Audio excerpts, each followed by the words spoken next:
I started doing drugs at a very, very early age.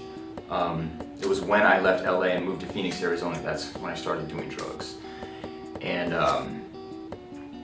from there, it kind of just took off. From there, it was a slow downward spiral.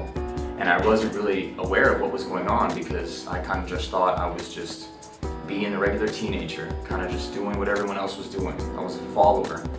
And I wanted to hang out with the cool kids. I thought what I was doing was cool. Getting involved with the drugs, and I was skateboarding and doing things that I loved doing, but the drugs started happening at a very young age, and they were always there. They were always there. Heroin and meth were like my two main things. When I picked up the heroin, that's when my life really started going downhill. At that point in my life, I didn't realize my addiction. I didn't realize what my addiction was doing to me, and doing to those around me, hurting those around me, and hurting my friend.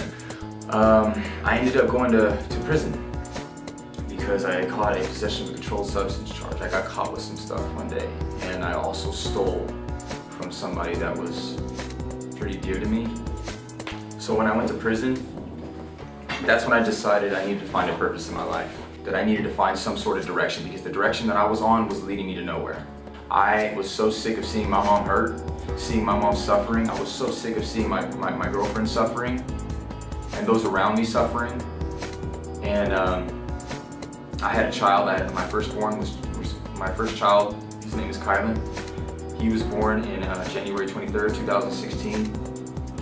And unfortunately, I was still using during that as well. Before I came to HRC, I finally felt this complete and utter desperation. I don't know where it came from, but it just hit me. I was desperate to change. I was ready to change my life. I had felt so many times before that I was ready, but I was never desperate for it. I was so sick and tired of hurting the people. That's what ate at me the most.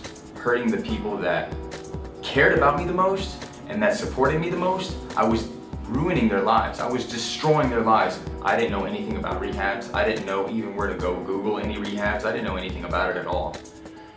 Jamie graduated from HRC. He got home 2 days later is when I got my flight to come out here. I didn't know what to expect. It was kind of like coming into the unknown, but I had this idea, coming to Florida, to Miami. As soon as I came to HRC, man, they welcomed me with open arms. I mean, I felt comfortable right off the bat. The staff with me was absolutely amazing. They all had a smile on their face. They were all super welcoming, and they had all walked down the path that I walked down. So I could relate to them. Right off the rip, I could relate to them. It was such a comforting feeling that it gave me hope. They gave me hope because they were living the life and doing the things that I wanted to do and that I was trying to strive to do. They were doing it. They were walking examples of the life that I wanted to live and that I'm so damn desperate for.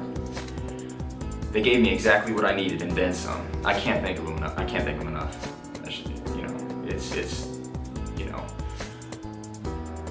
There's not really words that I can say to the staff here and to the people here and my peers here, that can express my gratitude and my thankfulness for what they've given me, because I really don't know if they truly know. I think they do though, because they walked that path, and I hope they do know, because I